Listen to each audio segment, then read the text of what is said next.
भाग्य से सराहे तेने शेष वर्तता है जय ज्ञानी यांचा.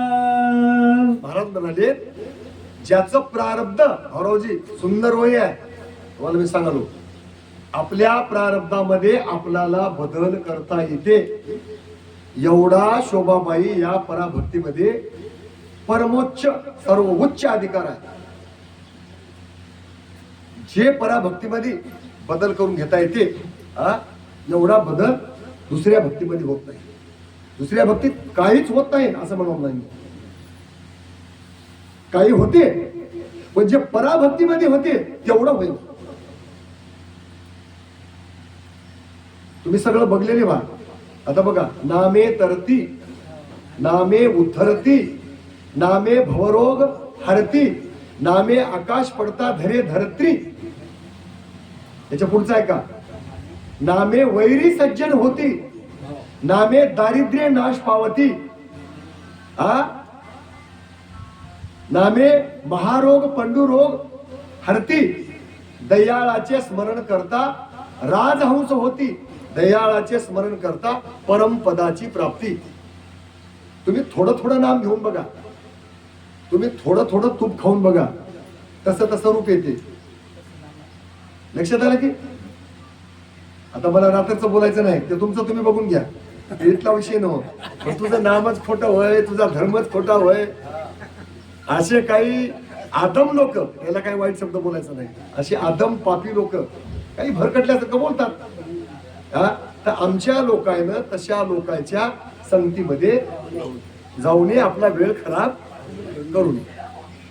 नामाला काय होते माहिती आहे का तुम्हाला सांगू तुम्हाला अनुभव येतात आधी तुमचा दुश्मन सुद्धा तुमचं कौतुक सांगतात मग त्याचं मध्ये जमणार पण काय असलं तरी माणूस माणूसच आहे. लक्षात आलं की वैरी सज्जन होतात.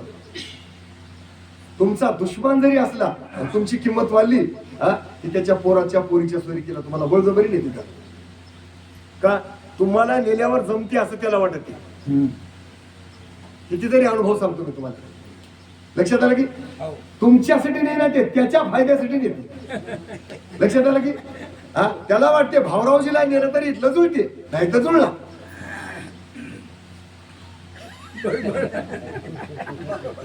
एवढी किंमत येते त्या भगवंताच्या नावानं. वैरी सज्जन होता. या गोष्टीवर एक मला गोष्ट छोटीशी आठवण सांगतोच. बऱ्याच दिवसापासून एका माणसाचा आपला वैर होता म्हणजे पार्टिशनचा. मग काल परवा त्याच्या पोराची सोयरी जमली ते माणूस आपला जीवलग होता. ते पोरीवाला एवढा जीवलग होता की हर गोष्ट आपला भरण्याचा नादातला बरं बाकी काही नाही चोईतपणाचा.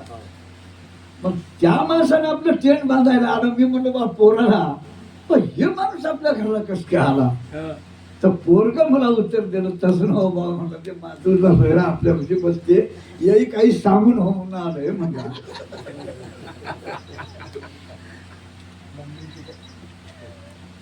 सांगायचं म्हणजे त्या नामाची एवढी किमया आहे. कळालं की तुम्ही तसे प्रयत्न करा. याच जन्मामध्ये याच देही याच डोळा पाहे मुक्तीचा सोहळा केल्यानच होते रे आधी केल्याची पाहिजे. माझ्या दैवात नाही आमच्या नशिबात नाही. आम्ही काय देवाचे घोडे सोडले देवाचे घोडे आपल्याला सोडलं होईना. लक्षात आलं की देव कोणाचं वाईट करणार. म्हणून काय सांगाल मी तुम्हाला बापूजी पाटील पळीमध्ये लिहिली भाऊरावजी उठून या प्रातकाळी स्मरण करा आनंदाचे. मोठे लोक कशी भाषा वापरतात बघा. उठून या प्रातकाळी स्मरण करा आनंदाचे संचित क्रियामान प्रारब्ध मावळती साची. बघा श्री गुरु कृपे प्रपंच तोची परमार्थ झाला रजू सर्पाचा भास देखता तोही निमाला. आनंद नामाचं शस्त्र घेऊन जाय मोक्षाला मार्गी अर्थळा षडरिपूचा होत नाही तुझला. कसा तुम्ही प्रातकाळामध्ये त्या महाराजाचं भजन करा तुमचं संचित, तुमचं क्रियामान, तुमचं प्रारब्ध, तुमचं नशीब, तुमचं दैव जे उलट होतं की नाही, हा स्वश करून टाका. म्हणून दिगंबर पाटलाची गोष्ट तुम्हाला मागे सांगला. हा अजून एक बार सांगायला, आम्हाला आमच्या जिल्ह्यामध्ये एक मोठा सिद्ध होऊन गेला की मागे 1000 वर्ष कोणी झाला नाही आणि पुढे 1000 वर्ष कोणी होणार नाही. त्या माणसानं आम्हाला एकदा सांगितलं की, मला म्हणले की नागोराव, आजपर्यंत आपण लोकांकडे बघून वागले, आता लोकांना आपल्याकडे बघून वागलं पाहिजे.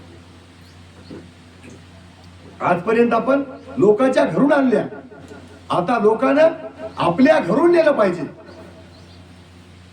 एवढा बदल आपल्याला करून घेता येते. आणि ते बदल करून घेण्याची क्रिया कुठं जर असेल तर या माणसाच्या जन्मामध्ये आहे आणि या परज्ञानाच्या शास्त्रामध्ये आहे. या मनुष्य जन्माची आणि परशास्त्राची जर जोड लागली, हा लोह परिसाची न साजे उपमा, सद्गुरु महिमा अजून आगाध आहे. आपणा सारिखे करती तात्काळ नाही काळ वेळ तयाला, असं म्हणून सांगायला चला. सर्प कांचोळी टाकोनी जाये